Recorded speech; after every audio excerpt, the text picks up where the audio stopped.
أعوذ بالله من الشيطان الرجيم. بسم الله الرحمن الرحيم.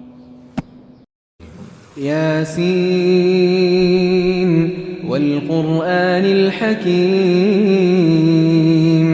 إنك لمن المرسلين على صراط مستقيم تنزيل العزيز الرحيم لتنذر قوما ما أنذر آباؤهم فهم غافلون لقد حق القول على أكثرهم فهم لا يؤمنون إنا جعلنا في أعناقهم أغلالا فهي إلى الأذقان فهم مقمحون وجعلنا من بين أيديهم سدا ومن خلفهم سدا فأغشيناهم فهم لا يبصرون وسواء عليهم أأنذرتهم أم لم تنذرهم لا يؤمنون إنما تنذر من اتبع الذكر وخشي الرحمن بالغيب فبشره بمغفرة وأجر كريم إنا نحن نحيي الموتى ونكتب ما قدموا وآثارهم وكل شيء أحصيناه في إمام مبين واضرب لهم مثلا أصحاب القرية إذ جاءها المرسلون إذ أرسلنا إليهم اثنين فكذبوهما فعززنا بثالث فقالوا إنا إليكم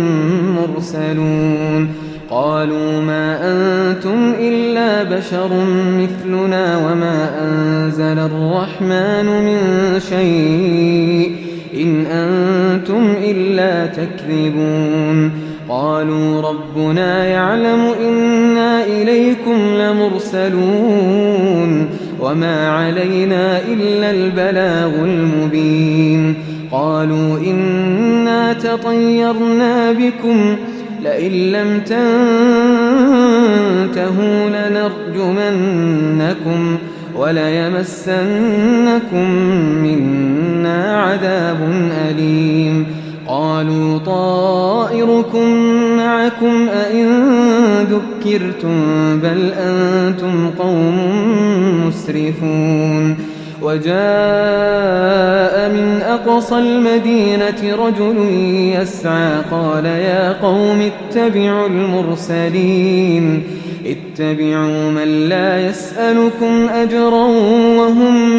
مهتدون وما لي لا أعبد الذي فطرني وإليه ترجعون أأتخذ من دونه آلهة إن يردني الرحمن بضر لا تغن عني شفاعتهم شيئا ولا ينقذون إني إذا لفي ضلال مبين إني آمنت بربكم فاسمعون قيل ادخل الجنة قال يا ليت قومي يعلمون بما غفر لي ربي وجعلني من المكرمين وما أنزلنا على قومه من بعده من جند من السماء وما كنا منزلين إن كانت إلا صيحة واحدة فإذا هم خامدون يا حسرة على العباد ما يأتيهم من رسول إلا كانوا به يستهزئون ألم يروا كم أهلكنا قبلهم من القرون أنهم إليهم لا يرجعون وإن كل لما جميع لدينا محضرون وآية لهم الأرض الميتة أحييناها وأخرجنا منها حبا فمنه يأكلون وجعلنا فيها جنات من نخيل وأعناب وفجرنا فيها من العيون ليأكلوا من ثمره وما عملته أيديهم أفلا يشكرون سبحان الذي خلق الأزواج كلها مما تنبت الأرض ومن أنفسهم ومما لا يعلمون وآية لهم الليل نسلخ منه النهار فإذا هم مظلمون والشمس تجري لمستقر لها ذلك تقدير العزيز العليم والقمر قدرناه منازل حتى عاد كالعرجون القديم لا الشمس ينبغي لها أن تدرك القمر ولا الليل سابق النهار وكل في فلك يسبحون وآية لهم أنا حملنا ذريتهم في الفلك المشحون وخلقنا لهم من مثله ما يركبون وإن نشأ نغرقهم فلا صريخ لهم ولا هم ينقذون إلا رحمة منا ومتاعا إلى حين وإذا قيل لهم اتقوا ما بين أيديكم وما خلفكم لعلكم ترحمون وما تأتيهم من آية من آيات ربهم إلا كانوا عنها معرضين وإذا قيل لهم أنفقوا مما رزقكم الله قال الذين كفروا للذين آمنوا أنطعم من لو يشاء الله أطعمه إن أنتم إلا في ضلال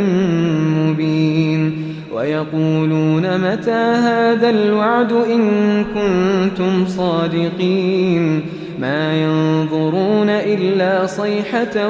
واحدة تأخذهم وهم يخصمون فلا يستطيعون توصية ولا إلى أهلهم يرجعون ونفخ في الصور فإذا هم من الأجداث إلى ربهم ينسلون قالوا يا ويلنا من بعثنا من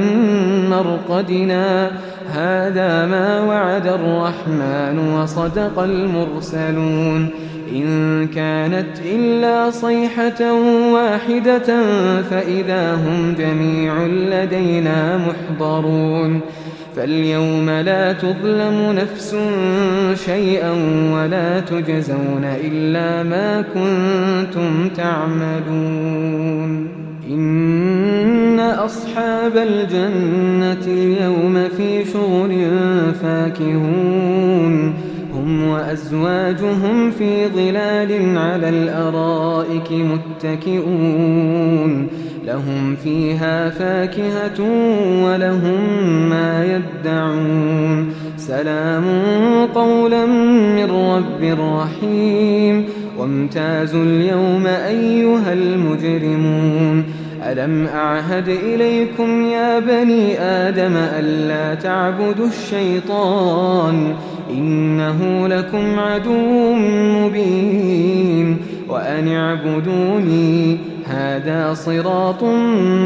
مستقيم ولقد أضل منكم جبلا كثيرا أفلم تكونوا تعقلون هذه جهنم التي كنتم توعدون اصلوها اليوم بما كنتم تكفرون اليوم نختم على أفواههم وتكلمنا أيديهم وتشهد أرجلهم بما كانوا يكسبون ولو نشاء لطمسنا على أعينهم فاستبقوا الصراط فأنى يبصرون ولو نشاء لمسخناهم على مكانتهم فما استطاعوا مضيا ولا يرجعون ومن نعمره ننكسه في الخلق أفلا يعقلون وما علمناه الشعر وما ينبغي له إن هو إلا ذكر وقرآن مبين لينذر من كان حيا ويحق القول على الكافرين أولم يروا أنا خلقنا لهم مما عملت أيدينا أنعاما فهم لها مالكون وذللناها لهم فمنها ركوبهم ومنها يأكلون ولهم فيها منافع ومشارب أفلا يشكرون واتخذوا من دون الله آلهة لعلهم ينصرون لا يستطيعون نصرهم وهم لهم جند محضرون فلا يحزنك قولهم إنا نعلم ما يسرون وما يعلنون أولم ير الإنسان أنا خلقناه من نطفة فإذا هو خصيم مبين وضرب لنا مثلا ونسي خلقه قال من يحيي العظام وهي رميم قل يحييها الذي أنشأها أول مرة وهو بكل خلق عليم الذي جعل لكم من الشجر الأخضر نارا فإذا أنتم منه توقدون أوليس الذي خلق السماوات والأرض بقادر على أن يخلق مثلهم بلى وهو الخلاق العليم إنما أمره إذا أراد شيئا أن يقول له كن فيكون فسبحان الذي بيده ملكوت كل شيء وإليه ترجعون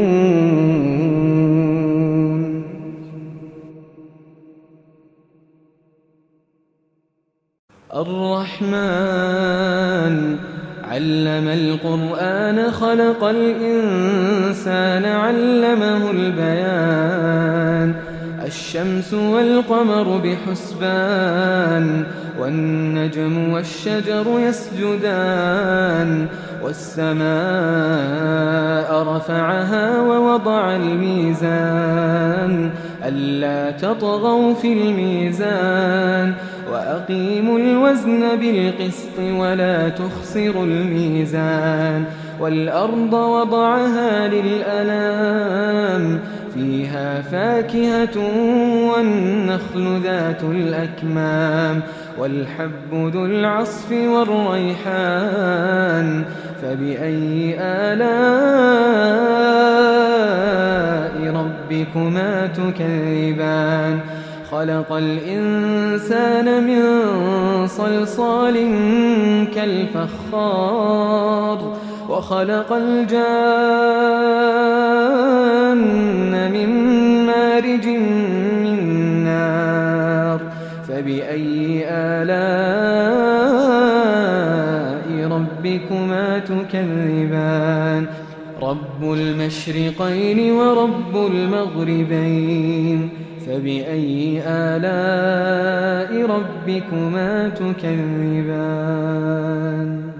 مرج البحرين يلتقيان بينهما برزخ لا يبغيان فبأي آلاء ربكما تكذبان يخرج منهما اللؤلؤ والمرجان فبأي آلاء ربكما تكذبان وله الجوار المنشآت في البحر كالأعلام فبأي آلاء ربكما تكذبان كل من عليها فان ويبقى وجه ربك ذو الجلال والإكرام فبأي آلاء ربكما تكذبان يسأله من في السماوات والأرض كل يوم هو في شأن فبأي آلاء ربكما تكذبان سنفرغ لكم أيها الثقلان فبأي آلاء ربكما تكذبان يا معشر الجن والإنس إن استطعتم أن تنفذوا من أقطار السماوات والأرض فانفذوا لا تنفذون إلا بسلطان فبأي آلاء ربكما تكذبان يرسل عليكما شواظ من نار ونحاس فلا تنتصران فبأي آلاء ربكما تكذبان فإذا انشقت السماء فكانت وردة كالدهان فبأي آلاء ربكما تكذبان فيومئذ لا يسأل عن ذنبه إنس ولا جان فبأي آلاء ربكما تكذبان يعرف المجرمون بسيماهم فيؤخذ بالنواصي والأقدام فبأي آلاء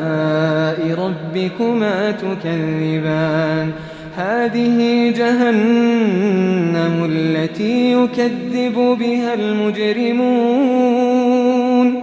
يطوفون بينها وبين حميم آن فبأي آلاء ربكما تكذبان ولمن خاف مقام ربه جنتان فبأي آلاء ربكما تكذبان ذواتا أفنان فبأي آلاء ربكما تكذبان فيهما عينان تجريان فبأي آلاء ربكما تكذبان فيهما من كل فاكهة زوجان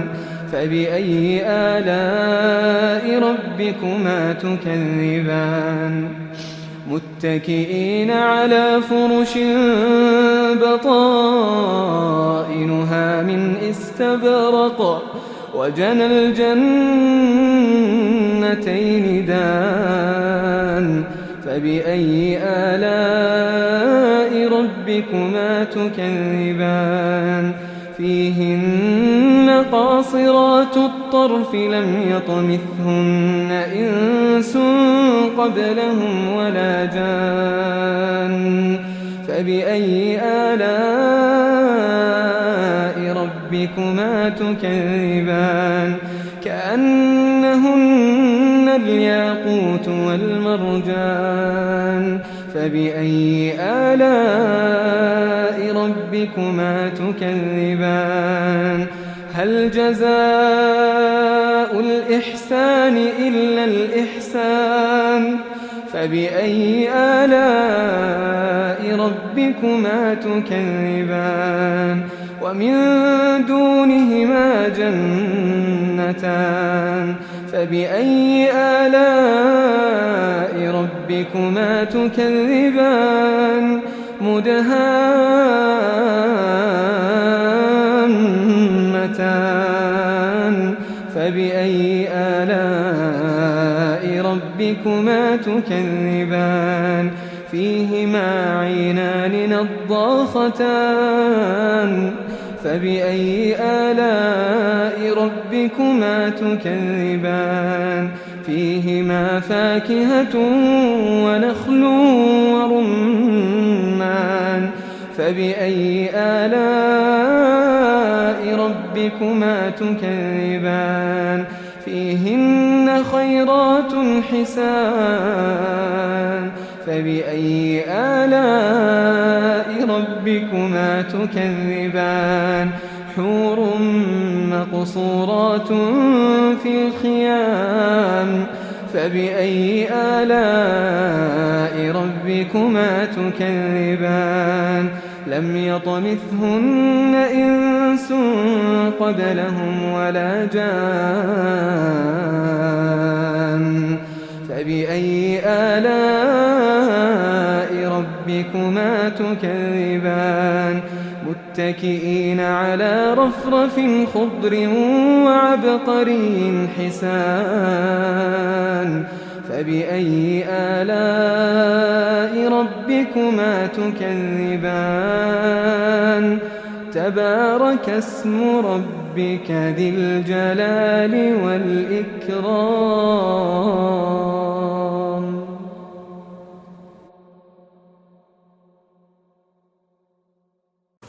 إذا وقعت الواقعة ليس لوقعتها كاذبة خافضة رافعة إذا رجت الأرض رجا وبست الجبال بسا فكانت هباء منبثا وكنتم أزواجا ثلاثة فأصحاب الميمنة ما أصحاب الميمنة وأصحاب المشأمة ما أصحاب المشأمة والسابقون السابقون أولئك المقربون في جنات النعيم ثلة من الأولين وقليل من الآخرين على سرر موضونة متكئين عليها متقابلين يطوف عليهم ولدان مخلدون بأكواب وأباريق وكأس من معين لا يصدعون عنها ولا ينزفون وفاكهة مما يتخيرون ولحم طير مما يشتهون وحور عين كأمثال اللؤلؤ المكنون جزاء بما كانوا يعملون لا يسمعون فيها لغوا ولا تأثيما إلا قيلا سلاما سلاما وأصحاب اليمين ما أصحاب اليمين في سدر مخضود وطلح منضود وظل ممدود وماء مسكوب وفاكهة كثيرة لا مقطوعة ولا ممنوعة وفرش مرفوعة إنا أنشأناهن إنشاء فجعلناهن أبكارا عربا أترابا لأصحاب اليمين ثلة من الأولين وثلة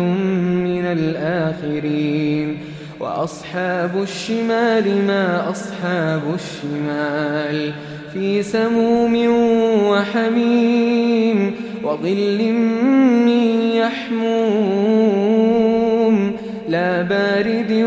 ولا كريم إنهم كانوا قبل ذلك مترفين وكانوا يصرون على الحنث العظيم وكانوا يقولون أئذا متنا وكنا ترابا وعظاما أئنا لمبعوثون أو آباؤنا الأولون قل إن الأولين والآخرين لمجموعون إلى ميقات يوم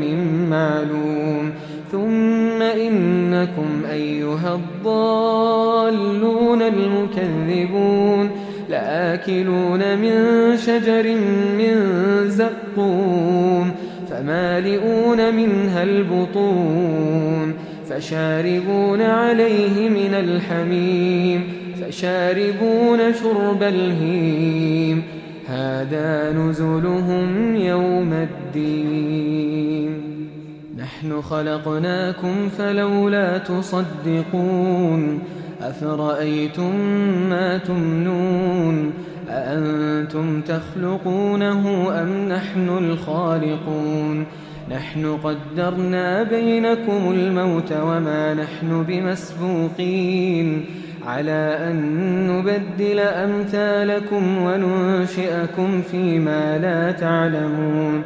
ولقد علمتم النشأة الأولى فلولا تذكرون أفرأيتم ما تحرثون أأنتم تزرعونه أم نحن الزارعون لو نشاء لجعلناه حطاما فظلتم تفكهون إنا لمغرمون بل نحن محرومون أفرأيتم الماء الذي تشربون أأنتم أنزلتموه من المزن أم نحن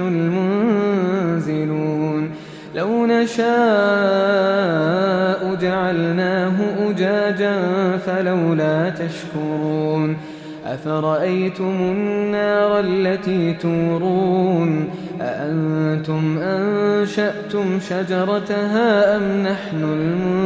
المنشئون نحن جعلناها تذكرة ومتاعا للمقوين فسبح باسم ربك العظيم فلا أقسم بمواقع النجوم وإنه لقسم لو تعلمون عظيم إنه لقرآن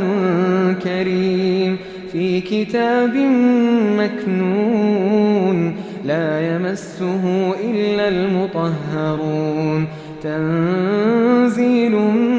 من رب العالمين أفبهذا الحديث أنتم مدهنون وتجعلون رزقكم أنكم تكذبون فلولا إذا بلغت الحلقوم وأنتم حينئذ تنظرون ونحن أقرب إليه منكم ولكن لا تبصرون فلولا إن كنتم غير مدينين ترجعونها إن كنتم صادقين فأما إن كان من المقربين فروح وريحان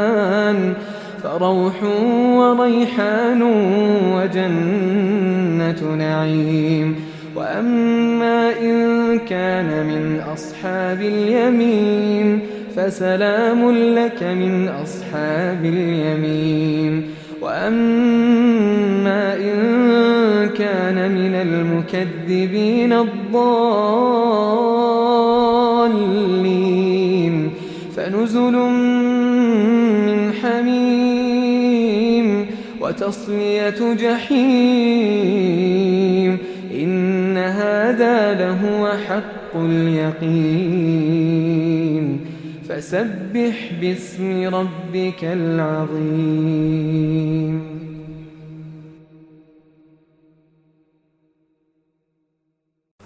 تبارك الذي بيده الملك وهو على كل شيء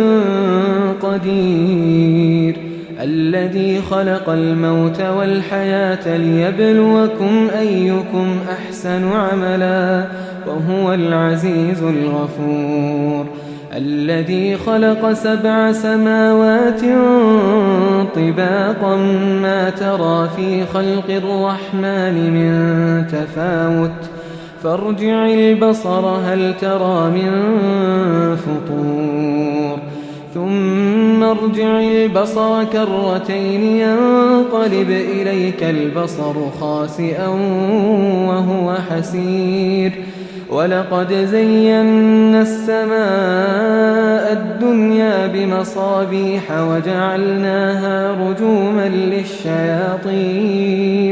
وأعتدنا لهم عذاب السعير وللذين كفروا بربهم عذاب جهنم وبئس المصير إذا ألقوا فيها سمعوا لها شهيقا